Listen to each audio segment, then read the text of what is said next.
Well, if you're feeling way down low, tune into the Kris Harper Show. Everything's gonna fall right into place.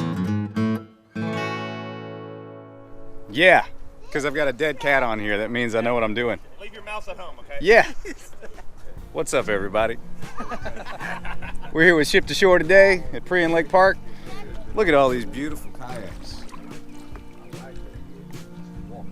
Today, going to be trying out the Hobie Compass. All right, so first off, I'm just sitting in here. Initial reactions. Scott was saying that it doesn't track quite as well as like an Outback or a Pro Angler, because the Pro Angler's got the skeg. But I'm sitting here going with the wind, and I am using my rudder to turn, and it's not that bad just going with the wind. So let's paddle it around a little bit and see how that works. I don't know where I'm gonna put this thing. Yes, I'm talking to myself. Yep, making sure. I'm talking to the tens of viewers. If this is the boat I decide to get, the cool thing is I can mount a camera here. I can mount my fish finder right over there. I'm liking that. Let's paddle it around. I can already tell it's gonna be all right to paddle. I'm gonna go against the wind here in a second. All right, I'll be back and give you my thoughts on how it paddles. Hey, check it out, you guys. I know you can't see. Kris Harper Show. There's Brian Demerits from Demerits Kayaking. There's his wife Stephanie over there. I know you probably can't see because it's like, it looks like it's 7 miles away on a GoPro, but hey, you know, maybe with that tax return money, we'll get this boat and we'll get a nice DSLR. We'll see. Okay, so my initial reaction to paddling, it paddles better than I thought it would, and it tracks better than I thought it would. When the rudder is down, I really have to give it some force to be able to turn. So I think I would probably even pull the rudder up half the time if I'm in the marsh and I'm paddling. Much more stable than I could even imagine. This thing is pretty solid. So we're gonna stand up here in a second, test its stability, which everybody says it's very stable, and then we're gonna try to pedal it around. All right, so now we're pedaling, and this thing is just as fast as my Outback or faster. And one thing I do notice, and what people have talked about, is this seat. See there, when I kind of lean back in it, it wants to rock. So I will have to figure out a way to strap that down just a little bit better, because if I'm really going, it starts to kind of rock and it's a little noisy, and I don't want to be noisy. I want to stay nice and stealthy in this thing. That's kind of the point of being in a kayak. Super stable. Another concern that people have is this floor.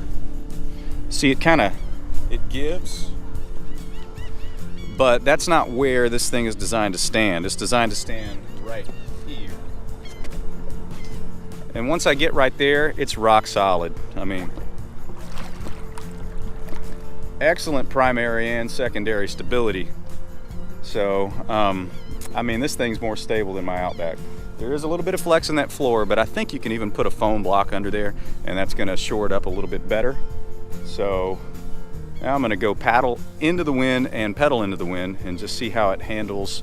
We got a little bit of a light chop on the water today. Nothing too crazy, but still want to see how it handles and a little bit of chop.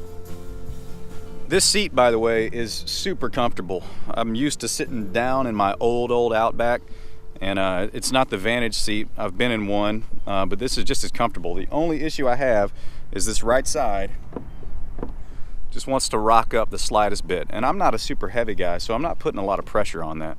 So you guys, I think I found a workaround for this seat. It is solid now. It's not in the high position anymore, it's in the low position. And basically all that means is I took the seat and I shifted it backward. See, and now it doesn't sit on top of here, it sits on the hull. And it is so much more stable, it's rock solid. I can lean back and I can really go to town. This thing is trucking. It is faster than my Outback in this configuration, and that's not even with turbo fins.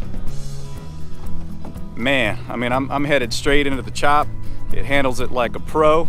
My goodness, it turns extremely well. The rudder is very responsive. I mean, check it out.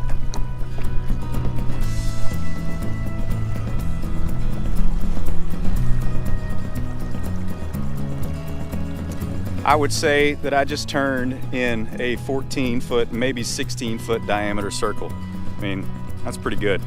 way better than my Outback, but my rudder's got some issues that I need to work on the Outback, and it's an older one. Still a great boat, by the way. I love my Outback. It's just it's got a slow leak in it, and I've got to make a lot of repairs, and tax return's coming in soon. So all right, so a few thoughts on this boat. A lot of people don't like the stripped down version of it. There's no front hatch, but there is a little bungee system there so you can store some gear. What I'm probably going to end up doing is taking out this round hatch, moving it up there, and then putting the rectangular hatch here. While I do that, I can also shore up this area with some foam blocks. I'm liking it. I like everything about this. This is the boat for me, you guys. I kind of had that feeling, and I'm glad that I took it out today.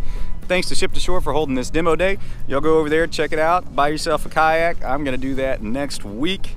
As always, if you like these videos, go ahead and give a thumbs up, subscribe to the channel, tell your friends about it. We'll see you here, like literally right here. We gotta go do some red fishing, y'all. I've been doing a lot of bass fishing for the tournament, but it's time to go catch some redfish right here in Prion Lake. We'll see you guys next week. Y'all have a great day.